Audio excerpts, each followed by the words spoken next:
and welcome to the show. Bass and Bonsai, I'm back in the house finally. After the 3 day weekend is a done deal. 4th of July weekend is over, well, in a few hours. So I'll talk about what I used today, and almost none of this stuff worked. So here's what I did, and I'll talk about that real quick, and then talk about the baits that work. So I actually took out this morning not knowing exactly where I was going. I headed the direction, there's 2 or 3 spots I can go, once I'm heading down the highway kind of deal.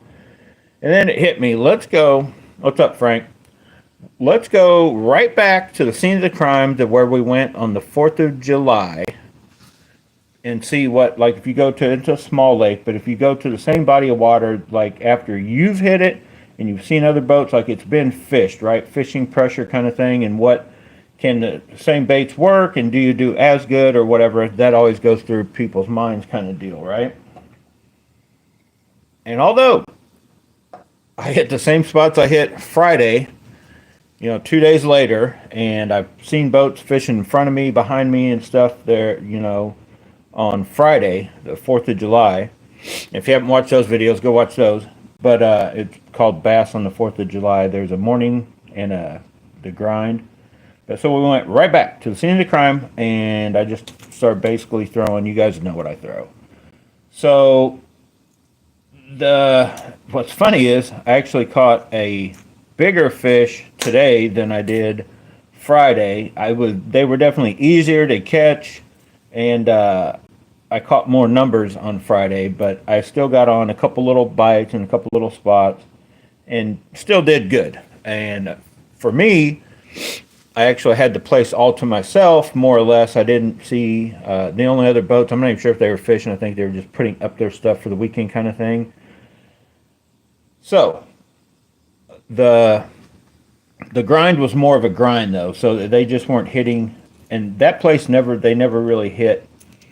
It's always got some fishing pressure. It's not like a honey hole you go to that hardly ever gets fish kind of deal. So none of the stuff that worked on the same place there Friday, and then also where me and Charles were at on Saturday, a lot of this stuff wasn't really working good. Like I never really I threw it, no go. Threw this, and I'll talk real quick about that.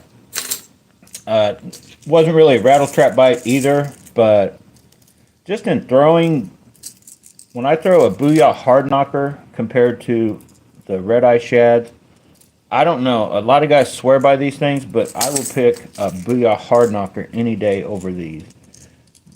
If I start picking up speed, this one wants to just jump around and stuff. Maybe it's in deeper water and you're supposed to let these, like yo-yo them or something. They work better for guys, but I can catch fish with them. But a Booyah hard knocker, in my opinion, is just the way I fish rattle traps.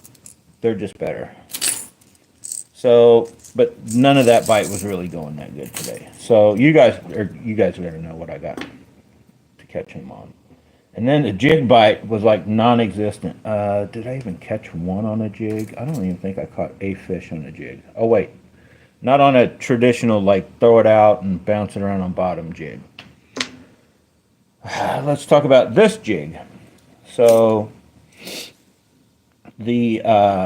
and not on that jig either. So the jigs, different colors, they weren't working.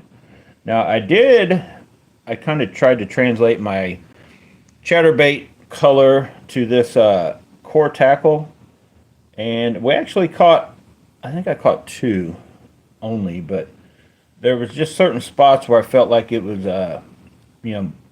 due to the pressure and everything else, if I just threw something through there and just swam it real slow, kind of dragging it through the grass, not really pulling it and weeding around. And so this one we actually got on, I wouldn't call it a bite with it, but we caught a couple. But then there's a downside to this core tackle.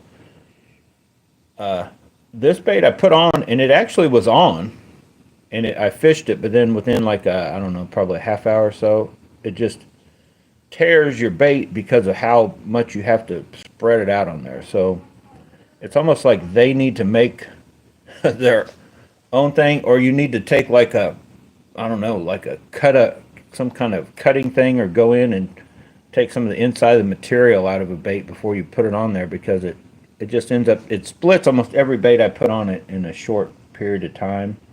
So like you got to put it on, fish it, and then it's going to split out, for me anyway. So I'm still up in the air on these core tackle swim jigs, but it did catch it. It worked for a couple, and then so I rigged up two of these colored in this color, and then it was working on my chatterbait, but then it got the pinchers, legs, whatever you want to call them, ripped off of it. So I got frustrated, and so I went back to just my orange on my Zinkers that last forever. And this bait that worked pretty much Friday, I got on a little bite here and there with it at the same place I went today. I couldn't even get a fish to hit it today. Fished around here and there.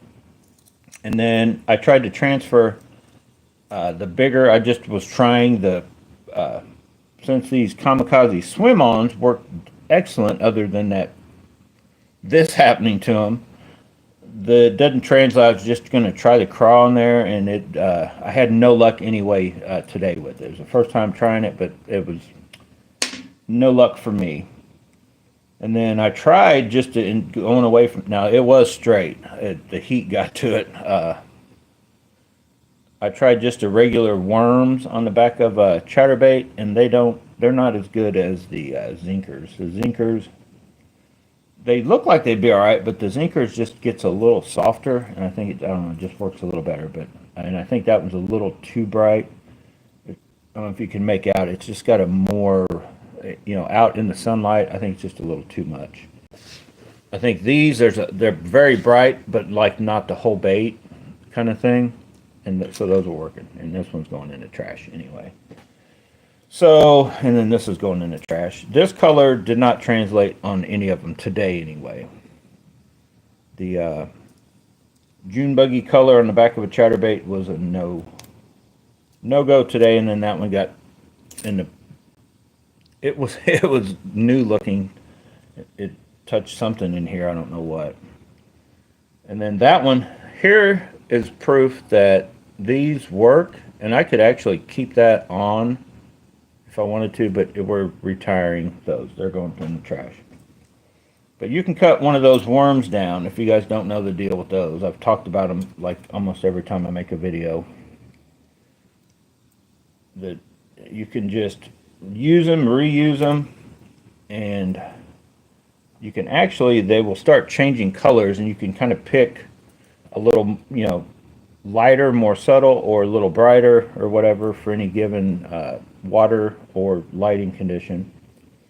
But the Screaming Thunder Crickets, once again, you kind of got to get very off-roady and throw them in the gunk. Look how beat up they're getting. But you can always generate bites. This one, I was throwing the heavier one with that, thinking out a little deeper on the edge of the grass and that kind of stuff, but it wasn't translating. But then I tried just a more subtle. That wasn't working either. The green pumpkin, purple and gold, and so I abandoned ship. This color has not kicked in this year for me like it did the year before.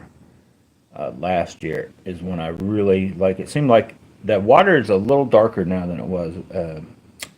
Probably where I might go next weekend, a little clear water. I think that might kick in. But anyway, it wasn't working. But this one's getting a little beat up now too. So the main thing that was working was the Screaming Thunder Cricket that had the orange on it. And then so I translated to throwing the Baby Brush Hog, and this one got destroyed. This dude caught the biggest fish of the day. It wasn't giant. I watched the video to figure out how big it was.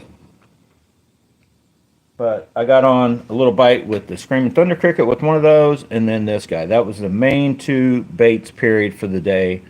But I probably caught, I don't know, 6 with this one, maybe 7 to 10 with that. I don't know. I caught quite a few fish for, what'd I stay, for I didn't get on the water until 7 a.m. So I got a late start, and top water was pretty much done. I did try it, but it wasn't really top watering. I think it was like 7 a.m. till, I think I did stay till noon or just after.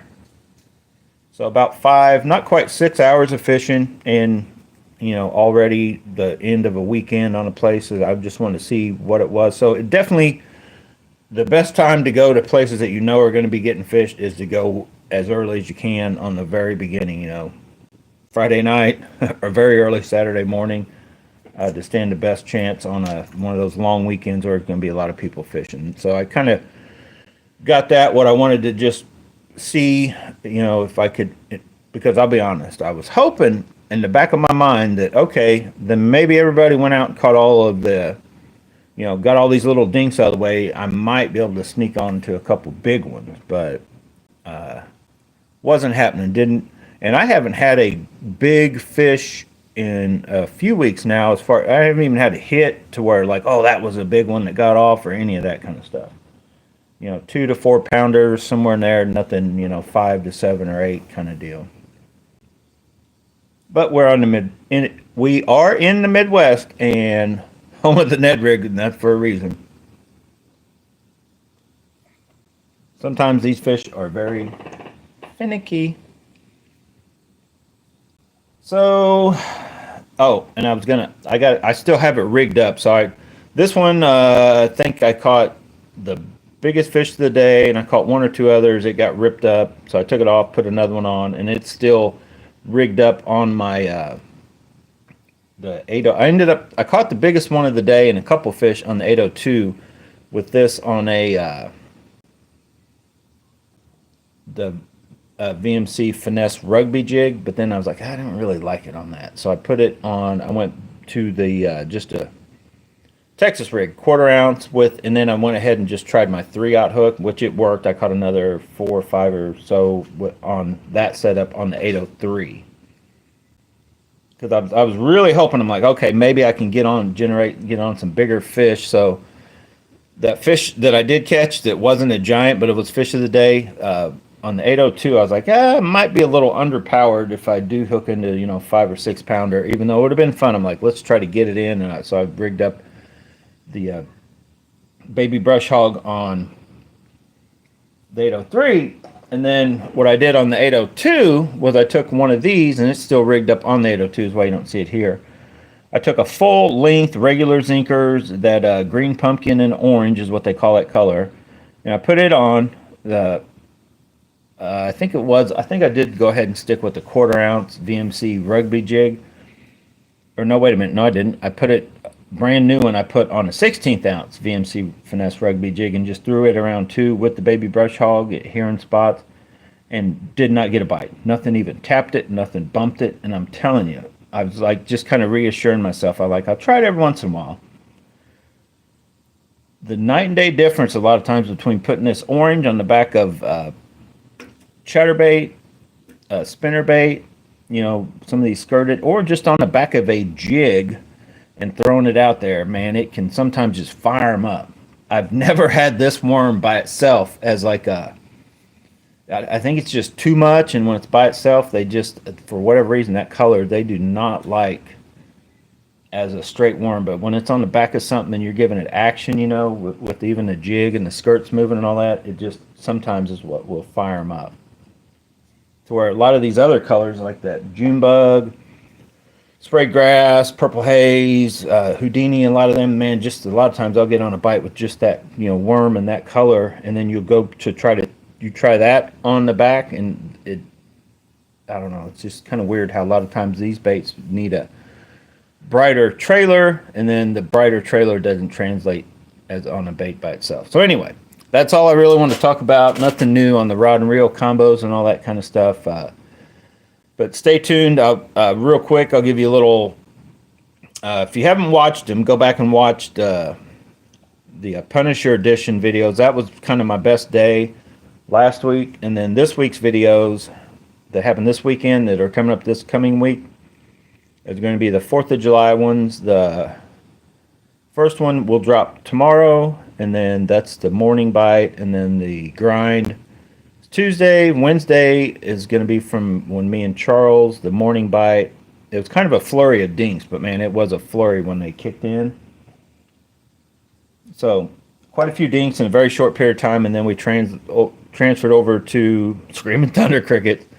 So those two videos will be out probably Wednesday, Thursday, or Friday or something, and then this video from today will probably be, it might be two videos, it'll probably be just one video, and I might wait to put it out on Saturday or Sunday. That way I'll have something for the weekend until we go fishing for the weekend and that kind of stuff. So I am going to go out sometime this week if the weather, if we get a cooler spell.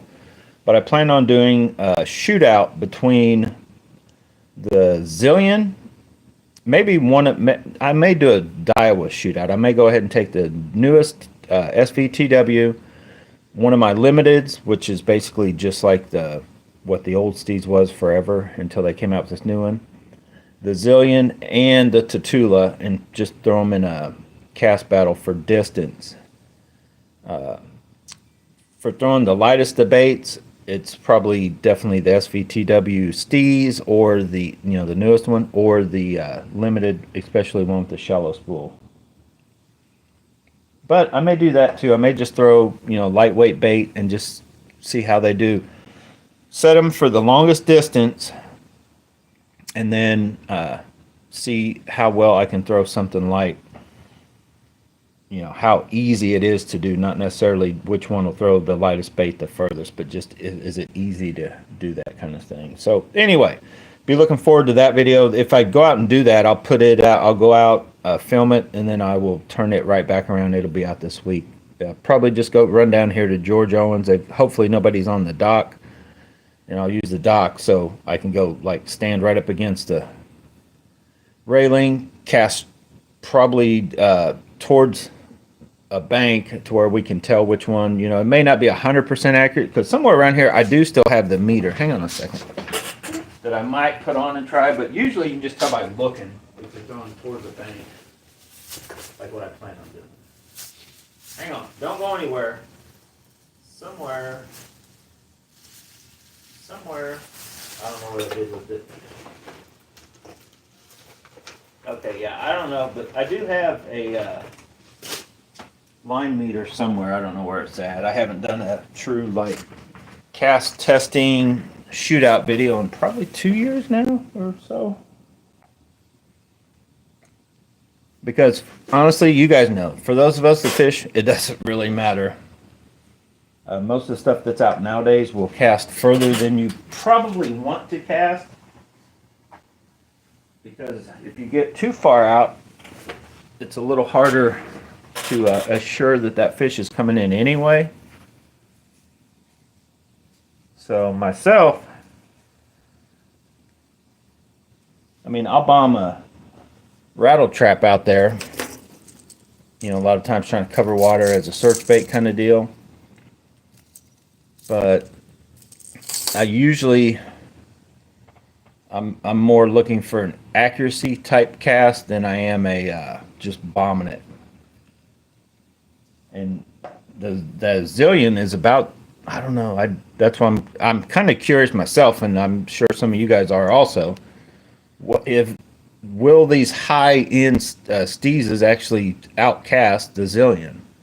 Because the Zillion, which they bumped the price up, it's now $3.99, but you can still get them through Digitaka for $250, I think, $242, $250.